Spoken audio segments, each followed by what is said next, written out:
Eto na mga kabasketball, PBA sumagot sa mga bumabatiko sa kanilang liga patungkol nga sa issue ng sister teams at unfair na mga trade sa PBA.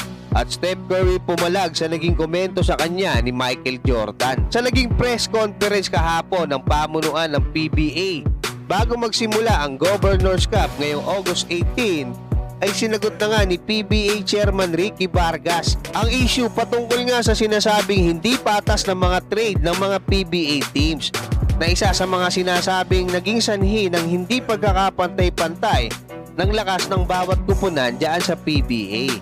Ayon kay PBA Chairman Ricky Vargas, ay base lang daw sa mga personal na pakiramdam at opinyon ng mga nagkokomento yung issue na yan at walang matibay na batayan.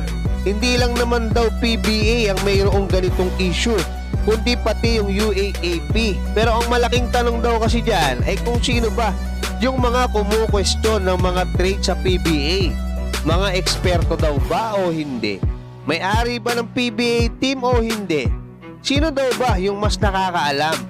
Pwede daw kasing long term o short term ang tinitingnan o gusto lang nilang manalo sa kasalukuyan. O doon sa tanong ni PBA Chairman, kung mga eksperto ba o hindi. Kasi alam naman natin, may mga coaches, may dating PBA commissioner, may mga sports personality, patay na nga yung isa na kumu-question dyan nga sa mga trade. Pati yung mga Pinoy basketball fans na may alam din naman sa basketball.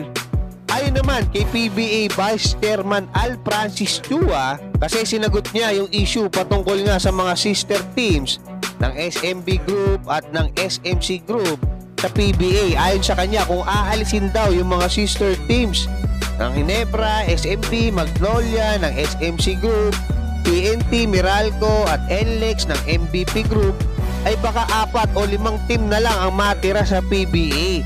Tinutulungan daw kasi ni SMC owner Ramon ang PBA. Kaya 3 ang team nila sa PBA. Ganon din daw siguro ang ginagawa ni Manny Pangilinan ng MVP Group. Hindi daw kasi madali ang pagkumbinse ng sino man para sumali sa PBA.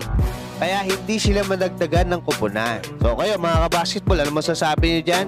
Samantala, matapos ang naging maanghang na komento ng NBA legend, great na si Michael Jordan, patungkol nga sa best point guard sa NBA history, kung saan sinabi ni MJ sa isang interview sa kanya ni Stephen A.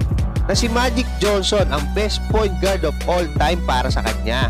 Pero kaunti na lang daw ang lamang ni Magic Johnson kay Steph Curry dyan nga sa titulo na yan. Matatandaan na sinabi ni Steph Curry kay Gilbert Arenas noong 2023 nang tanungin siya nito kung sino ba ang best point guard sa kasaysayan ng NBA, ay sumagot si Steph na siya na ang best point guard of all time. Ayon kay Steph Curry ay alam niya na marami pa siyang dapat patunayan sa sarili niya, pero medyo nakakatawa daw yung mga retired na NBA players na nagkukumpara at nagkukomento doon sa henerasyon nila noon at nagsasabing mas mahusay pa daw yung mga players nung panahon nila kaysa sa mga NBA players ngayon. Hanggang dyan mga kabasketball, maraming salamat at God bless sa inyong lahat.